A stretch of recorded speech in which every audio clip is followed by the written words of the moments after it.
Hello, and how are you doing on today? I pray that all is well with you and your family.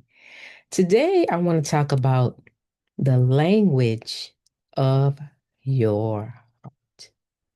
What is your heart telling you today? Our hearts speak to us in unique language, a language of feelings. It's a language many of us have learned to ignore or suppress. But if you want to heal, we have to start listening to our hearts. Think about a time when you felt a strong emotion. Maybe you were hurt, angry, or disappointed. I mean, we all have been there, right? What did you do with that feeling? Did you push it down? Did you distract yourself from it? Did you ignore it? Many of us have been taught that some emotions are bad or negative, so we try to avoid them at all costs.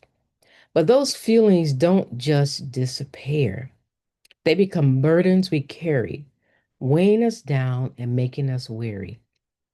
That's why the words of Jesus in Matthew 11:28 are so powerful. And it says, "Come to me, all you who are weary and burdened, and I will give you rest." He isn't just talking about physical exhaustion. He's speaking to the soul weariness that comes from carrying the weight of unexpressed emotions and unhealed pain. The first step is to finding that rest is to hear what your heart is saying.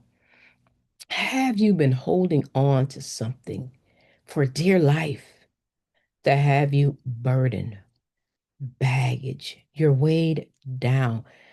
The weight is just heavy. What is your heart saying to you today? What are you feeling? Have you expressed your feelings? When we're talking about our feelings, sometimes we tend to identify to it, identify with it as if that is who we are. But we have to determine, are we talking about our feelings or our identity? This is a critical distinction we need to make. We often confuse our feelings with our identity. We say, for example, I am sad or I am angry, as if that emotion defines who we are. But sadness is not who we are. If what you are feeling in that moment, it's what you're feeling in that moment. Grief is not your identity. Pain is not your identity. It's a process you are walking through. There's a huge difference between saying, I am sad and I feel sad. One is a statement of identity, while the other is a statement of observation.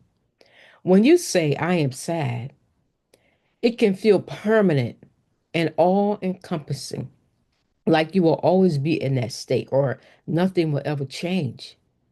But when you say, I feel sad, you are creating space between yourself and the emotion. If you say, I am mad or I am bitter, that is not who you are. You feel mad or bitter. You're acknowledging it without letting it consume your entire being. That's not who you are. This simple shift in language is incredibly powerful. It allows you to feel the emotion fully without being defined by it. There is power in naming the emotions. So when you name that emotion, when you are going through things, the next step in listening to the language of your heart is to give a name to what you're feeling. When we just say, I feel bad or I feel off, we are using a vague term that doesn't fully capture what's going on.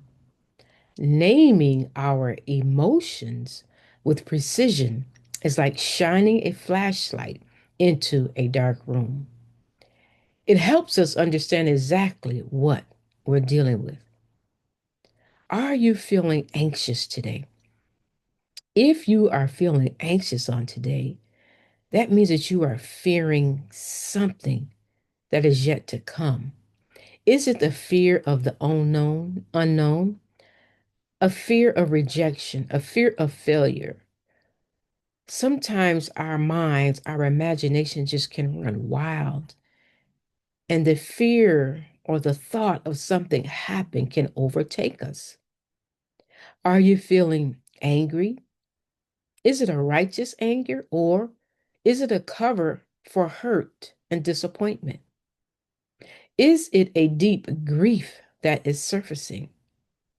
It has been suppressed and stifled for so long, now it's seeping out when you least expect it. Your heart is trying to tell you something. Giving a name to your feelings can be incredibly validating. It says, this feeling is real, it has a purpose, and it deserves to be heard. When we name it, we are no longer afraid of it. We are facing it. We can begin to understand it. And from that place of understanding, we can start to heal. So when we are naming the emotions about how we feel, we can identify, how did I begin to feel this way? What happened? What was going on to make me to feel this way? So here's my challenge for you today.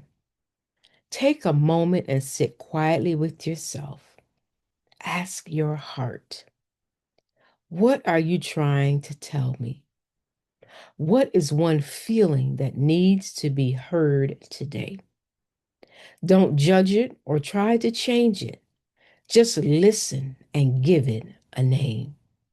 It could be grief, anger, loneliness, heartbreak, or even joy that you've been afraid to feel.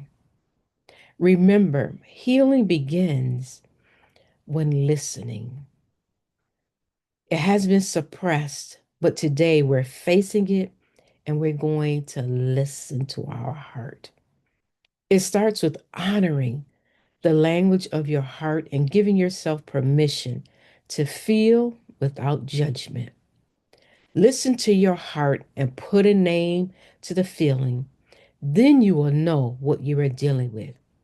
If it's anger, now you know what it is. It is what it is. If you're mad, you've named it. Now you know it is what it is. If you're sad, you're naming it. Now you know what it is.